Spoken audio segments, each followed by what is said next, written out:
नमस्कार दोस्तों, मैं हूं दीपेंद्र सिंह राठौड़। स्वागत करता हूं आपका आपके अपने YouTube channel Krishna academy Ajmer पर। दोस्तों, जैसा कि हम अपनी पिछली कक्षाओं में वीडियो श्रृंखलाओं में हम फिजिक्स की बात कर रहे थे, लाइव कक्षा मैंने ली थी और लाइव कक्षा में कुछ टेक्निकल समस्या के कारण थोड़ी सी बीच में आपकी क्लास डिस्टर्ब हो गई थी। अब जब भी होगी तो अपन कंटिन्यू करेंगे। लाइव कक्षा में हमारी जो क्वेश्चन सीरीज है, जिसको अपन प्रश्नोत्तरी बोलते हैं, वो चल रही है। क्वेश्चन सीरीज ही कंटिन्यू करेंगे अपन। जितने जितने टॉपिक अपन कर चुके हैं या जितने नहीं भी किए हैं, मिक्सअप क्वेश्चन अपन करेंगे। जो अच्छे अच्छे क्वेश्चन एग्जाम्स में आए हुए हैं आपके, रीट का हो गया, पटवारी हो गया, एलडीसी हो गया, एसएससी हो गया, जो भी एग्जाम्स आप कवर अप करते हैं, जिसकी प्रिपरेशन करते हैं, उसके लिए दोस्तों अपन कवर अप करेंगे। और दोस्तों अपन क्वेश्चन सीरीज उसके अंदर कर लेंगे। लाइव सीरीज के अंदर यहाँ अपन टॉपिक्स पढ़ेंगे, जो रिकॉर्डेड वीडियोस आपके लिए आएगी, उसके अंदर टॉपिक्स की चर्चा करेंगे। तो धीरे धीरे हम इनको भी लाइव कक्षाओं में रूपांतरित करेंगे, ट्रांसफॉर्म करेंगे, लेकिन वो थोड़ा सा समय इसमें लगेगा। चलिए तो स्टार्ट करते हैं दोस्तों। हमने पिछली वीडियो के अंदर प्रकृति के मूलभूत बल, फंडामेंटल फोर्स पढ़ रहे थे, जो हर एग्जाम के लिए इक्वली इंपॉर्टेंट है। प्रकृति में मूलभूत बल 4 होते हैं, फंडामेंटल फोर्सेस 4 होते हैं, उनकी चर्चा मैंने करी थी। मैंने बताया था ग्रेविटेशन फोर्स, गुरुत्वाकर्षण बल, उसके बाद विद्युत चुंबकीय बल, ठीक है। विद्युत चुंबकीय बल के बाद मैंने आपको बताया था प्रबल नाभिकीय बल, स्ट्रॉन्ग न्यूक्लियर फोर्स, और दुर्बल नाभिकीय बल, वीक न्यूक्लियर फोर्स। उनकी चर्चा अपन ने करी थी छोटे छोटे रूप से, ठीक है ना। ब्रीफ किया था कि क्या क्या अपन से एग्जाम्स में पूछा जा सकता है, उनके बारे में छोटा छोटा। अब देखिए, मैंने आपको बताया था कि इनको अपन डिटेल में करेंगे। अपने बल चल रहे थे, खूब बल पढ़े अपन ने अभी तक, अब अपन इनको डिटेल में करेंगे, ठीक है ना। डिटेल मतलब एक्सप्लेन करेंगे पूरा अच्छे से। तो दोस्तों, पहला आपका गुरुत्वाकर्षण बल है। पहला आपका कौन सा बल है दोस्तों? गुरुत्वाकर्षण बल है। और गुरुत्वाकर्षण बल मैं पूरा का पूरा आपको डिटेल पढ़ा चुका हूं। आपको बस इतना सा काम करना है, आपको कृष्णा अकेडमी के YouTube चैनल को YouTube पे देखना है। उसके अंदर वीडियो वाला सेक्शन आएगा, उस वीडियो में या प्लेलिस्ट में जाना। आप प्लेलिस्ट के अंदर आपको साइंस फॉर रीट पटवार नाम से दिख जाएगी। तो वहां आप जाके मेरे गुरुत्वाकर्षण बल, ग्रेविटेशन फोर्स के 3-4 वीडियो हैं, शायद एग्जैक्टली मुझे पता नहीं है, लेकिन आप देख सकते हो उन चारों वीडियो को, तीनों वीडियो को। उसमें आपको पूरा डिटेल मिल जाएगा। मैंने कंप्लीट पढ़ाया है, एसएससी लेवल तक का, रीट लेवल तक का पूरा कंप्लीट ग्रेविटेशन पढ़ाया है। इसके अंदर से आपके कुछ बाहर नहीं जाएगा। और क्वेश्चन वगैरह हैं जो अपन वो कर लेंगे आगे, जो अपना लाइव चल रहा है उसके अंदर मिक्सअप करते हैं। मैंने उस दिन भी डाले थे ग्रेविटेशन के क्वेश्चन खूब, तो करेंगे अपन, बिल्कुल करेंगे। तो आप ग्रेविटेशन में दोबारा नहीं पढ़ाऊंगा आपको, जो एक ही टॉपिक हो चुका है उसको वापस उसी तरीके से पढ़ाना कोई अननेसेसरी है, ठीक है ना। टाइम वेस्टिंग है, और यूट्यूब पे आपके लिए अवेलेबल है। ऑफलाइन क्लास तो है नहीं कि आप उसको बार बार रिपीटेशन करो। तो अपन ग्रेविटेशन पढ़ चुके हैं, गुरुत्वाकर्षण पढ़ चुके हैं दोस्तों। अब अपन इसके बाद में नया बल आता है, जो प्रकृति के मूलभूत बलों के अंदर है, वैद्युत चुंबकीय बल। तो वैद्युत चुंबकीय बल है आपका, यानी इलेक्ट्रोमैग्नेटिज्म फोर्स है। उसके अंदर अपन वैद्युत बल की चर्चा करेंगे। किसकी चर्चा करेंगे दोस्तों? अपन वैद्युत बल की चर्चा करेंगे, यानी इलेक्ट्रिक फोर्स की चर्चा करेंगे। तो दोस्तों, विद्युत बल यानी इलेक्ट्रिक फोर्स के बारे में कंप्लीट पढ़ेंगे, डिटेल पढ़ेंगे कि इसके अंदर क्या क्या आपसे पूछा जा सकता है और क्या इंपॉर्टेंट है। तो दोस्तों, वैद्युत बल की चर्चा करते हैं। इलेक्ट्रिक फोर्स क्या होता है, वैद्युत बल क्या होता है। तो सबसे पहली चीज वैद्युत बल के बारे में आपसे पूछ ले, वैद्युत बल लगता किसके बीच में है। तो सबसे पहली चीज तो है कि ये जो इलेक्ट्रिक फोर्स है, ये किसके बीच में कार्यरत होता है? ये आवेशों के बीच में लगता है, चार्जेस के बीच में लगता है। किसके बीच में लगता है दोस्तों? ये अपने आवेश के बीच में लगता है, चार्जेस के बीच में लगता है। तो अब अपन को सबसे पहले क्या पढ़ना पड़ेगा?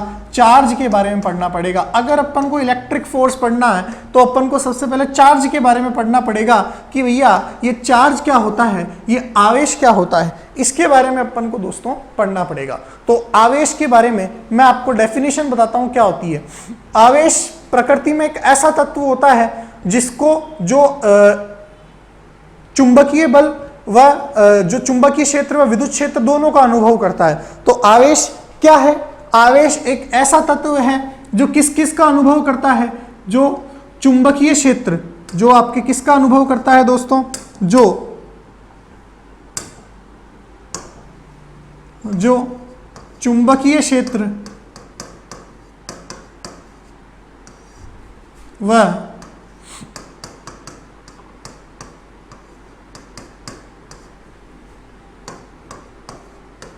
विद्युत क्षेत्र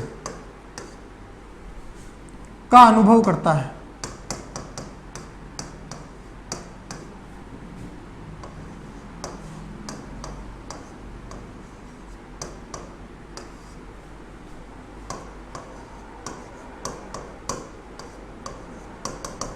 चलिए, तो चुंबकीय क्षेत्र तथा विद्युत क्षेत्र का क्या करता है दोस्तों, अनुभव करता है। तो ये आपके आवेश की परिभाषा होती है जो चुंबकीय क्षेत्र और विद्युत क्षेत्र का क्या करता है, अनुभव करता है। चलिए, अब आवेश क्या होता है, आवेश दो टाइप का होता है।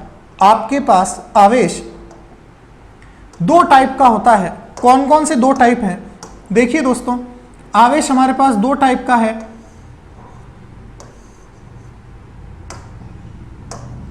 एक तो है आपका धन आवेश, पॉजिटिव चार्ज, कैटायन, ये पॉजिटिव चार्ज है धनावेश।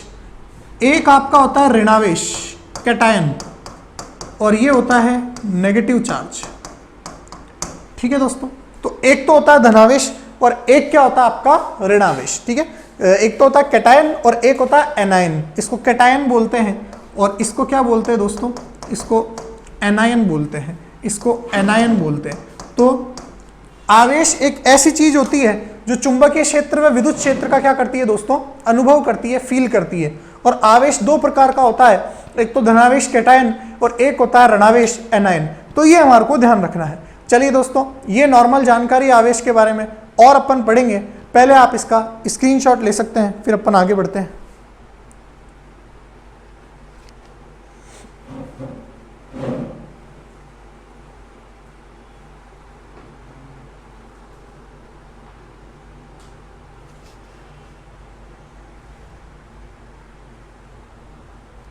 चलिए दोस्तों, मेरे हिसाब से आपने स्क्रीनशॉट ले लिया होगा।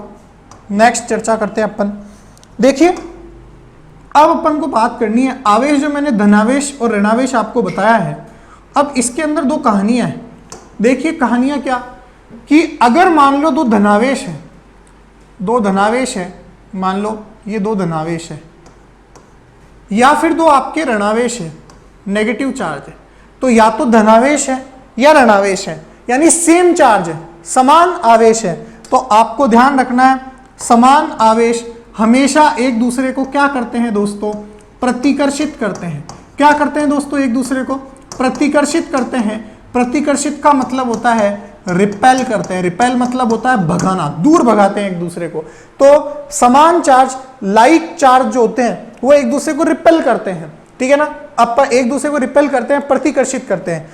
अगर मैं इसी की जगह बात करूं विपरीत आवेश की, विपरीत आवेश जैसे पॉजिटिव नेगेटिव या फिर नेगेटिव पॉजिटिव, अगर मैं इनकी चर्चा करूं दोस्तों, तो इनके लिए मैं बोलूंगा कि ये एक दूसरे को क्या करते हैं, ये एक दूसरे को आकर्षित करते हैं, अट्रैक्ट करते हैं।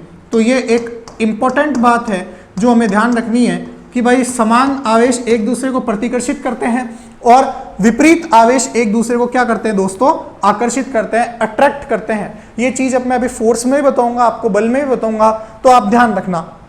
मेरे हिसाब से आपने सुना भी होगा, ये देखिए नॉर्मल सी बात है, समान प्रकृति के कोई दो लोग हैं तो वो एक दूसरे को बिल्कुल आकर्षित थोड़ा ना करेंगे, प्रतिकर्षित ही करेगा। ठीक है ना, अगर मान लो एक ही बिजनेस का, मान लो एक बंदा है जो सुनार है, मतलब जौहरी है ना, ज्वेलरी का काम करता है, उसी के पास में जो दुकान होगी ज्वेलरी वाली, क्या वो एक दूसरे को पसंद करेंगे क्या, कैसे कर सकते हैं। ह्यूमन नेचर ही है, मनुष्य का व्यवहार ही ऐसा है। कोई क्यों चाहेगा कि उसका ग्राहक दूसरे दुकानदार के पास जाए, ठीक है ना। तो वो एक दूसरे का आकर्षित थोड़ा ना करेंगे, एक दूसरे को भगाने का प्रयास करेंगे। वो उसकी बुराई करेगा, वो उसकी बुराई करेगा, चाहे सामने ना करे लेकिन पीठ पीछे तो जरूर करेंगे। चलिए दोस्तों, तो ये हमें ध्यान रखना है कि समान आवेश एक दूसरे को प्रतिकर्षित करते हैं और विपरीत आवेश एक दूसरे को आकर्षित करते हैं। तो ये बात अपन ने पढ़ रही आवेश के बारे में। अब तीसरी बात आती है कि आवेश जो होता है, आवेश को उत्पन्न करने के तरीके कौन कौन से होते हैं। तो अगली बात आपके पास आती है कि आवेश को उत्पन्न करने के तरीके। तो आवेश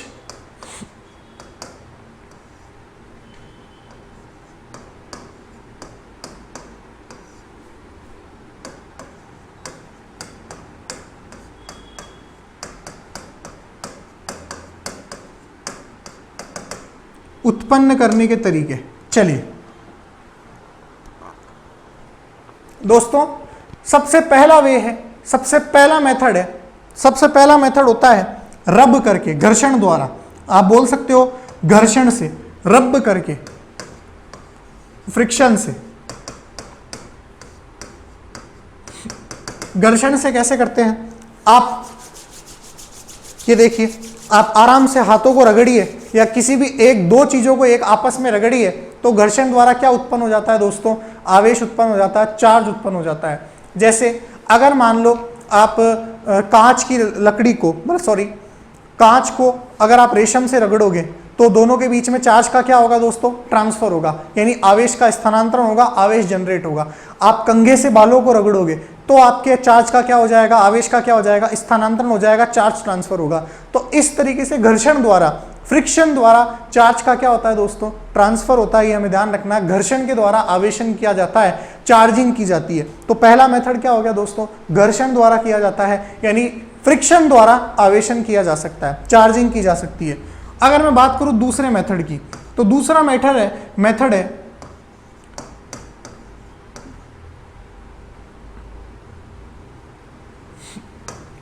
प्रेरण द्वारा, या दूसरा मेथड में बात करूं, पहले वो पढ़ लेते हैं, चालन द्वारा, कंडक्शन द्वारा, चालन द्वारा। अब एक कंडक्शन द्वारा कैसे होता है, चालन द्वारा कैसे होता है? देखिए दोस्तों, बहुत ही आसान मेथड है कंडक्शन द्वारा। चालन द्वारा कितना आसान मेथड है। देखिए, आप मान लो एक बॉडी है जिसके अंदर चार्जिंग हो रखी है, वो उसके अंदर चार्ज है, मान लो ये लो, लेट से ये चार्ज है, एक बॉडी के अंदर चार्ज है इस तरीके से। अब मान लो एक दूसरी बॉडी है जिसके अंदर कोई चार्ज नहीं है, ठीक है ना दोस्तों? इसके अंदर कोई चार्ज नहीं है, अनावेशित वस्तु है और ये आवेशित वस्तु है। अगर दोस्तों हम इन दोनों को कांटेक्ट में लाएंगे, किसी तार द्वारा या किसी भी रॉड द्वारा इसको कांटेक्ट में लाएंगे, तो इसके ऊपर भी क्या हो जाएगी दोस्तों? चार्जिंग हो जाएगी। इसके ऊपर भी क्या आ जाएगा? आवेश आ जाएगा। तो ये हमें ध्यान रखना है, चालन द्वारा कैसे होता है, इसको कांटेक्ट में लाएंगे। चालन द्वारा, कंडक्शन द्वारा क्या होता है? अगर एक आवेशित वस्तु को किसी दूसरी अनावेशित वस्तु के संपर्क में लाया जाता है, कांटेक्ट में लाया जाता है, तो चार्ज ट्रांसफर होता है। क्या इतनी बात आपको समझ में आई? मेरे हिसाब से आपको ये बात समझ में आई होगी, इसमें कोई दिक्कत नहीं होनी चाहिए। घर्षण द्वारा रब करके, जैसे आपने बचपन में स्केल से बालों को रगड़ा होगा तब आता है, या रॉड को अपन रेशम से रगड़ेंगे, कांच की जो होती है, कांच की छड़ को अपन रेशम से रगड़ेंगे तो हो जाएगा। इस तरीके से आप घर्षण द्वारा कर सकते हैं। चालन द्वारा मैंने बताया, एक आवेशित वस्तु लो और एक अनावेशित वस्तु को, नॉन चार्जिंग बॉडी को आप किससे रगड़ दो दोस्तों? एक कनेक्ट कर दो एक रॉड से, तो दोनों बॉडीज में क्या आ जाएगा? पहली में तो वैसे ही चार्ज था, दूसरी में भी क्या आ जाएगा दोस्तों? चार्जिंग हो जाएगी। मेरे हिसाब से आपको ये बात समझ में आई होगी। अब तीसरी चीज की चर्चा करते हैं अपन। तीसरी विधि होती है प्रेरण विधि द्वारा। तो तीसरी जो मेथड है आपका, तीसरा मेथड होता है प्रेरण द्वारा। प्रेरण मतलब होता है इंडक्शन, प्रेरण द्वारा मतलब इंडक्शन होता है आपके, इंडक्शन। अब देखिए प्रेरण क्या होता है, इंडक्शन क्या होता है दोस्तों, ये हमें पता होना चाहिए। प्रेरण वर्ड का मतलब क्या होता है, इंडक्शन वर्ड का मतलब क्या होता है? किसी को देख के प्रेरणा लेना, किसी को देख के प्रेरित होना, किसी से शिक्षा लेना। जैसे मान लो आप जॉब की तैयारी कर रहे हो, ठीक है ना? अभी मान लो आपके जस्ट आपके सामने घर में भी एक बालक रहता है, कोई बालिका रहती है, वो भी जॉब की तैयारी कर रही है, गवर्नमेंट जॉब की। अब मान लो अचानक से आपको सुबह सुबह खबर आए, आपके घर पे वो बालक या बालिका है लड्डू लेके, बोले ओ मेरा तो इसमें सिलेक्शन हो गया, मेरा रीट में सिलेक्शन हो गया, मेरा एसएससी में सिलेक्शन हो गया। अब देखो क्या है, आपका बहुत अच्छा दोस्त है वो, या आपकी बहुत अच्छी दोस्त है ना, लड़का या लड़की कोई भी हो सकती है। फिर भी देखो आपको लड्डू खिलाएगी, बहुत प्यार से लड्डू खिलाएगा, बहुत प्यार से, लेकिन आपको अंदर से ऐसी जलन मचेगी जिसकी कोई हद नहीं है, उसकी सीमा, उसको मुकाबला कोई नहीं कर सकता उस जलन का। क्यों होगा ऐसा? ऐसा इसलिए होगा क्योंकि मनुष्य का व्यवहार है।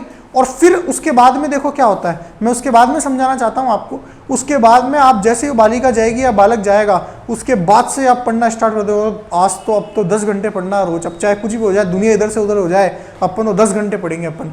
हालांकि ये जोश 2-3 दिन चलता है, उसके बाद पुरानी वाली औकात पे अपन वापस आ जाते हैं। लेकिन हम उसको देख के क्या हुए हैं? प्रेरित हुए हैं। क्या उसने हमारे को बोला कि आप पढ़ो? नहीं पढ़ा, लेकिन उसको देख के हम क्या हुए? प्रेरित हुए हैं। तो प्रेरण द्वारा वो काम हुआ है। तो इसी तरीके से दोस्तों क्या होता है कि मान लो ये चार बॉडी है ना, इसके ऊपर चार्जिंग हुई हुई है, लेट से मान लो ये चार्जिंग हुई भी है, तो क्या होता है दोस्तों, अगर आप इसकी एक दूसरी बॉडी ले लो नॉन चार्ज और मान लो इसकी अर्थिंग कर दो, आप अर्थिंग कर दो मान लो, ठीक है ना, या उसको कनेक्ट कर दो अर्थिंग से, तो क्या होगा दोस्तों, इसको देख के ही, अर्थिंग मतलब होता है भू संपर्कित करना, इसको देख के ही इसमें क्या उत्पन्न हो जाएगा, चार्ज उत्पन्न हो जाएगा, अपोजिट चार्ज आ जाएगा। तो इसको देख के इसके अंदर क्या आ जाएगा दोस्तों, चार्ज आ जाएगा, और इसी को अपन बोलते हैं इंडक्शन द्वारा। क्या इसने इसके साथ कोई डायरेक्ट कांटेक्ट है क्या? डायरेक्ट कांटेक्ट बिल्कुल भी नहीं है, सिर्फ देख के ये काम हुआ है, इंडक्शन से ही काम हुआ है, प्रेरण से ही काम हुआ है, इसलिए इसको अपन क्या बोलेंगे, प्रेरण द्वारा चार्जिंग। तो मेरे हिसाब से तीनों मेथड आपको समझ में आ गए होंगे। आपके सब्जेक्टिव एग्जाम है नहीं जो आपके लिखने के लिए आएगा, बस मेरे को आपको समझाना था, इसीलिए मैंने आपको समझाया है। चलिए दोस्तों, आप एक बार स्क्रीनशॉट ले सकते हैं अगर लेना चाहें तो।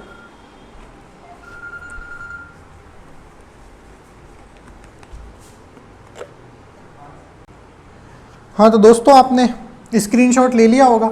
चलिए तो आगे चर्चा करते हैं।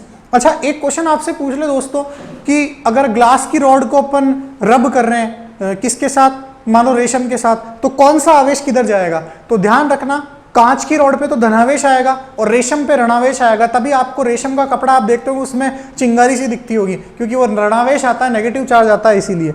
चलिए, तो आप बोल सकते हो कि ऋणावेश आता है रेशम के ऊपर और धनावेश आता है रॉड के ऊपर। ये आपके आवेश को जनरेट करने के, आवेश को उत्पन्न करने के क्या हो गए दोस्तों, तरीके हो गए। अब देखिए क्या होता है, अब मैं बताता हूं आपको आगे। नेक्स्ट टॉपिक आगे है आवेश के गुणधर्म, प्रॉपर्टीज ऑफ चार्ज। मैं जितना आवेश के बारे में हो सकता है पूरा लूंगा। आवेश के गुणधर्म, प्रॉपर्टीज ऑफ चार्ज, आवेश के गुणधर्म, प्रॉपर्टीज ऑफ चार्ज। सबसे पहली प्रॉपर्टी है आवेश की कि आवेश क्वांटीकृत होता है, आवेश क्वांटाइज होता है। सबसे पहली प्रॉपर्टी है कि चार्ज जो होता है वो क्वांटाइज होता है, यानी आवेश क्वांटीकृत होता है, चार्ज क्वांटीकृत होता है, आवेश क्वांटाइज होता है। क्वांटीकृत का मतलब क्या होता है, क्वांटाइज का मतलब क्या होता है? क्वांटाइज का मतलब क्या होता है कि चार्ज हमेशा, आवेश हमेशा, चार्ज हमेशा आपका इंटीग्रल मल्टीपल होता है, पूर्णांक गुणज होता है। चार्ज हमेशा पूर्णांक गुणज होता है किसका दोस्तों? चार्ज हमेशा पूर्णांक गुणज होता है E का। तो आप बोल सकते हो n तो है पूर्णांक यानी इंटीजर, n तो है पूर्णांक इंटीजर, n बराबर आप क्या ले सकते हो, पूर्णांक है, इंटीजर है, तो +-1 ले सकते हो, +-2 ले सकते हो, +-3 ले सकते हो। इस तरीके से आप चार्ज क्वांटाइज होता है, तो चार्ज को क्वांटाइज होता है तो आप +-2, +-3, +-4 इस तरीके से आप कुछ भी ले सकते हो। अब बात आती है कि E क्या होता है। E दोस्तों आपके पास होता है चार्ज ऑफ इलेक्ट्रॉन, यानी इलेक्ट्रॉन का आवेश। E क्या होता है दोस्तों? चार्ज ऑफ इलेक्ट्रॉन होता है, इलेक्ट्रॉन का आवेश होता है, जो आपके पास कितना होता है, आप बोल सकते हो 1.6 × 10⁻19 कूलम और विथ साइन नेगेटिव। तो आपके पास नेगेटिव साइन के साथ 1.6 × 10⁻19 कूलम्स आपका इलेक्ट्रॉन का चार्ज होता है। तो क्या बोला है मैंने कि सबसे पहली प्रॉपर्टी है चार्ज की, चार्ज जो होता है वो क्वांटाइज होता है, आवेश क्वांटीकृत होता है। और क्वांटाइज का मतलब क्या होता है, ये इंटीग्रल मल्टीपल होता है, पूर्णांक गुणज होता है किसका, E का। और E क्या है आपके पास, इलेक्ट्रॉन का आवेश 1.6 × 10⁻19, यानी हमेशा 2E होगा, 3E होगा, 4E होगा, 5E होगा। कभी भी ऐसे नहीं बोलोगे कि किसी के अंदर चार्ज डेड है ना, ऐसे थोड़ा ना बोलोगे डेड इलेक्ट्रॉन है, 2.5 इलेक्ट्रॉन है, ऐसे नहीं बोलेंगे अपन। कभी भी ऐसे थोड़ा ना सुना होगा आपने, इस तार के अंदर 3.5 इलेक्ट्रॉन बह रहे हैं, नहीं होता। 3 इलेक्ट्रॉन होगा, 4 होगा, 1 होगा, 2 होगा, 3 होगा, 5 होगा, 6 होगा, कभी 6.5 नहीं होगा, कभी 7.5 नहीं होगा। तो चार्ज हमेशा पूर्णांक में होता है, यानी इंटीजर्स में होता है। चलिए, आप इसका स्क्रीनशॉट ले सकते हैं पहली प्रॉपर्टी का, फिर अपन क्वेश्चन करते हैं इसके कुछ।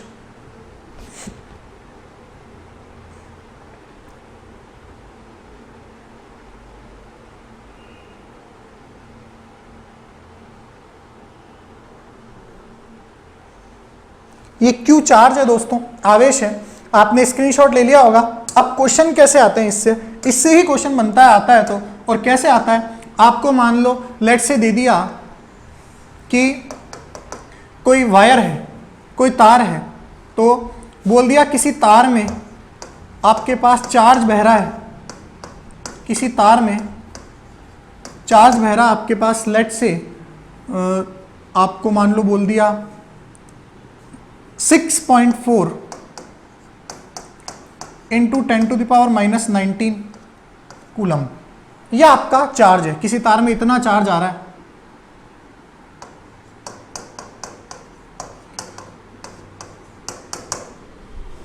प्रवाहित हो रहा है, तो आपसे पूछ लिया कि बताओ इलेक्ट्रॉन की संख्या कितनी होगी, नंबर ऑफ इलेक्ट्रॉन्स कितना होगा। आपको नंबर ऑफ इलेक्ट्रॉन्स पूछ लिया, n जो होता है वो नंबर ऑफ इलेक्ट्रॉन होता है, ठीक है ना। तो अब देखिए दोस्तों क्या हो जाएगा, आपको खुद को आसानी से समझना है यहां से कि Q बराबर NE होता है। अब Q बराबर NE होता है, Q की वैल्यू कितनी दे रखी है 6.4 इंटू 10⁻⁻19 कूलम। N होता है नंबर ऑफ इलेक्ट्रॉन्स, पूछा है आपसे। E की वैल्यू आपको पता है 1.6 इंटू 10⁻⁻19, माइनस में मत लेना क्योंकि संख्या कभी माइनस में नहीं होती, N इलेक्ट्रॉन की संख्या माइनस में नहीं आएगी। तो 1.6 इंटू 10⁻⁻19, ये 19 से 19 गया 10 की घात, और N आ जाएगा आपके पास 6.4 अपॉन 1.6, जो आपके पास कितना आ जाएगा 4 आ जाएगा। तो N बराबर कितना आ जाएगा 4 इलेक्ट्रॉन उस तार के अंदर फ्लो कर रहे होंगे। तो दोस्तों क्या है, क्या बोला मैंने, किसी तार में इतना आवेश प्रवाहित हो रहा है तो इलेक्ट्रॉन की संख्या क्या होगी, फॉर्मूला होगा Q बराबर NE। Q की जगह रखो, N की जगह N है, E की जगह आप रखो, तो आपका आंसर आ जाएगा। चलिए आप इसका स्क्रीनशॉट लीजिए।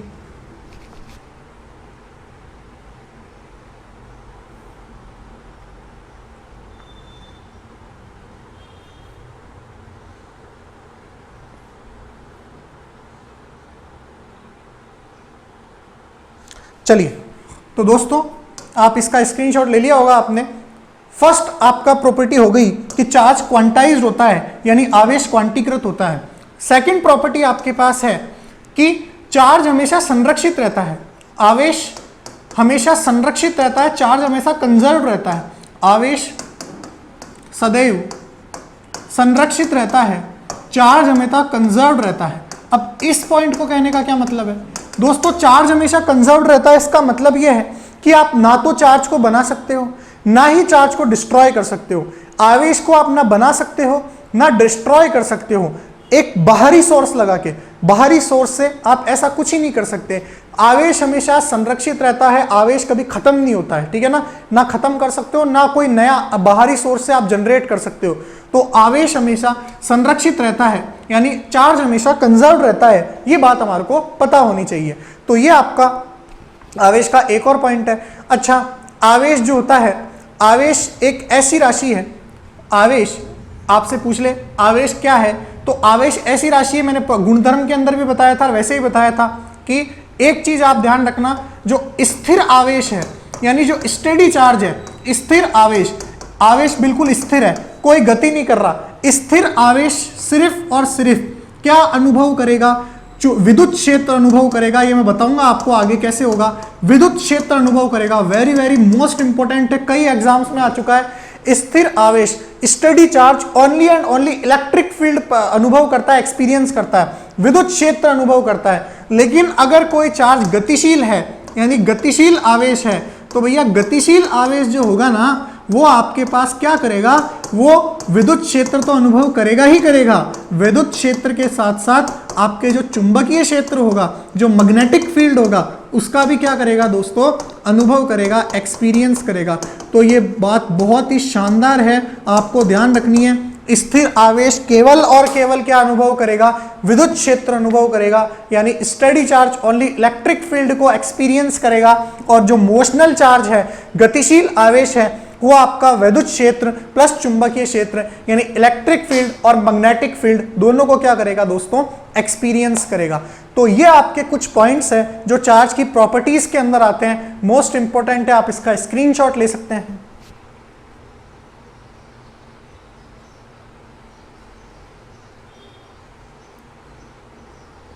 चलिए दोस्तों, तो मेरे हिसाब से आपने स्क्रीनशॉट ले लिया होगा। ये हमारे आज विद्युत बल के अंदर चार्ज की कहानी खत्म हुई है, सिर्फ चार्ज आवेश। मैंने आपको बताया था विद्युत बल किसके अंदर लगता है, आवेशों के मध्य कार्यरत होता है, चार्जेस के बीच में लगता है। तो ये चार्ज क्या होता है, आवेश क्या होता है, उसके बारे में हमने कहानी पढ़ी है आज की कक्षा में, जो मेरे हिसाब से आपको पूरी समझ में आ गई होगी। अब विद्युत बल क्या होता है, इलेक्ट्रिक फोर्स क्या होता है, जो कूलाम ने दिया था, उसकी चर्चा अपन अगली वीडियो में करेंगे। आशा करता हूं आपको ये वीडियो पसंद आई होगी, और अगर पसंद आई है तो इसे लाइक जरूर कीजिएगा, शेयर कीजिएगा, हमारे चैनल को सब्सक्राइब कीजिएगा, और पास में एक नोटिफिकेशन बेल है उसको जरूर क्लिक कीजिएगा। तो दोस्तों आज के लिए इतना ही, धन्यवाद। मिलते हैं अपन लाइव कक्षा में भी मिलेंगे, जिसमें अपन क्वेश्चन आंसर सीरीज के ऊपर चर्चा करेंगे। तो दोस्तों आज के लिए इतना ही, धन्यवाद।